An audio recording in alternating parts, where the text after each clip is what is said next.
गेल्या 4 डिसेंबरपासून सर्व अंगणवाडी कर्मचारी हे संपावर गेलेले असून त्यांच्या विविध मागण्या मंजूर न झाल्यामुळे आणि काही जिल्ह्यामध्ये अंगणवाडी कर्मचाऱ्यांना सेवेतून कमी करण्याचाही निर्णय घेतला असल्यामुळे या विरोधामध्ये आयटक संलग्न महाराष्ट्र साई श्रद्धा अंगणवाडी महिला संघटनेच्या वतीनं जिल्हा परिषदेवर मोर्चा काढण्यात आला। या प्रसंगी राज्य अध्यक्ष कॉम्रेड दिलीप उटाणे, जिल्हाध्यक्षा सुमन सप्रे, जिल्हा सचिव स्मिता औटी, बन्सी सातपुते, सुधीर टोकेकर, वाकचौरे, नैना चाबुकस्वार, अनिता पालवे, आशा बुधवंत, अलका राजकर, अनिता वाकचौरे, मीना दरेकर, सविता ढवळे, रजिश खरात, शीला देशमुख, शिंगा दिदी, वर्षा चिंधे, संगीता डोंगरे आदींची उपस्थिती होती। या प्रसंगी माजी खासदार भाऊसाहेब वाकचौरे यांनी देखील अंगणवाडी कर्मचाऱ्यांच्या मागण्यांबाबत सरकारने सकारात्मक निर्णय घेऊन त्यांच्या मागण्या तात्काळ पूर्ण करून त्यांना न्याय द्यावा असे आवाहन केले। यावेळी मुख्य कार्यकारी अधिकारी यांना देण्यात आलेल्या निवेदनात म्हटले आहे की अंगणवाडी कर्मचाऱ्यांना शासकीय कर्मचारी दर्जा देण्यात यावा, सर्वोच्च न्यायालयाच्या निर्णयाप्रमाणे ग्रॅज्युटी लागू करावी, दरमहा पेन्शन लागू करावी,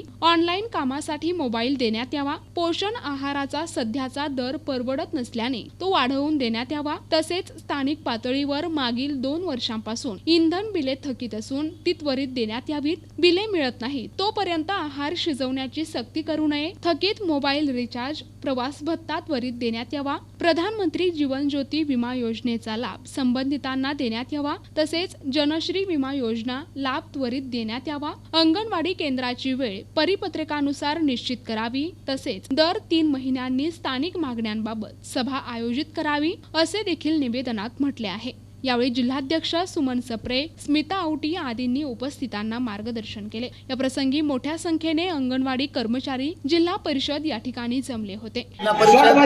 समोर टिळक रोड मधील संघटनेच्या कार्यालयापासून या ठिकाणी संघटनेचे पदाधिकारी आणि सर्व या ठिकाणी ही जी संघटनेला या ठिकाणी पुढाकार दिलेला आहे असे माजी खासदार भाऊसाहेब वाकचौरे, त्याचप्रमाणे या ठिकाणी आमचे भारतीय कम्युनिस्ट पक्षाचे ॲडव्होकेट बन्सी सातपुते, त्यानंतर ॲडव्होकेट सुधीर टोकेकर या ठिकाणी आम्ही त्यांना पाठिंबा देण्यासाठी आलेलो आहोत।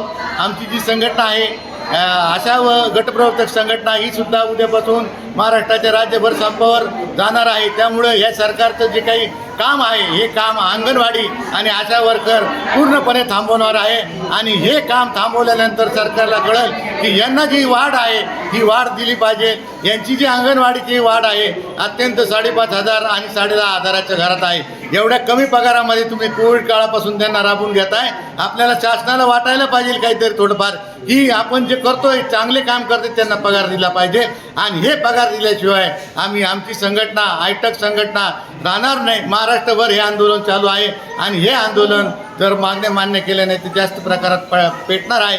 एवढं त्या प्रसंगी मी बोलतो। धन्यवाद। लाल सलाम। सरकार त्यांचा काहीच विचार करत नाही, याचं दुःख वाटत आहे आम्हाला। अरे विधवा, परित्यक्ता अशा महिला तुम्ही भरल्यात आणि त्या महिलांसाठीच आम्ही मागण्या करतोय।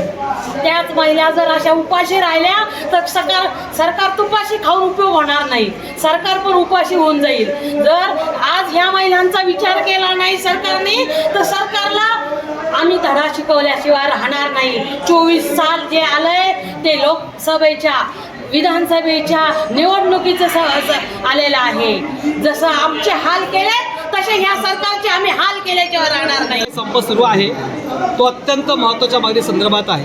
मी सरकारला अंगणवाडी कर्मचारी कृती समितीच्या निमंत्रण या नात्याखाली मी आवाहन करतो की जे तुम्ही टीव्हीवर आणि माध्यमांना जे काही सांगितलं की ह्या मागण्या मान्य केलेल्या आहेत त्याच्या फक्त GR काढून आम्हाला लेखी द्या की हे GR आहेत, आम्ही तुमच्या ह्या मागण्या मान्य केलेल्या आहेत, तरच हा संप मिटेल, अन्यथा हा संप सुरू राहणार आहे। एवढी कृती समितीच्या मी सांगतो। मी 1.25 महिन्यापासून महाराष्ट्रामध्ये अंगणवाडी सेविकांच्या विविध मागण्यासाठी आंदोलन चालू आहे, पण सरकारला अजूनही जाग आलेली नाही आणि म्हणून सरकारला जाग आणण्यासाठी आणि या प्रश्नांची तड लावण्यासाठी काही मागण्या केंद्र सरकारच्या अखत्यारीतील आहेत, काही मागण्या राज्य सरकारच्या अखत्यारीत आहेत, काही मागण्या जिल्हा स्तरावरच्या आहेत आणि या सगळ्या मागण्यांचं निवेदन घेऊन आम्ही आज या जिल्ह्याचे जिल्हा परिषदेचे मुख्य कार्यकारी अधिकारी यांना आम्ही शिष्टमंडळाला भेटणार आहोत आणि ते भेटण्यासाठी जात आहोत। प्रामुख्यानं या ठिकाणी सांगितलं पाहिजे की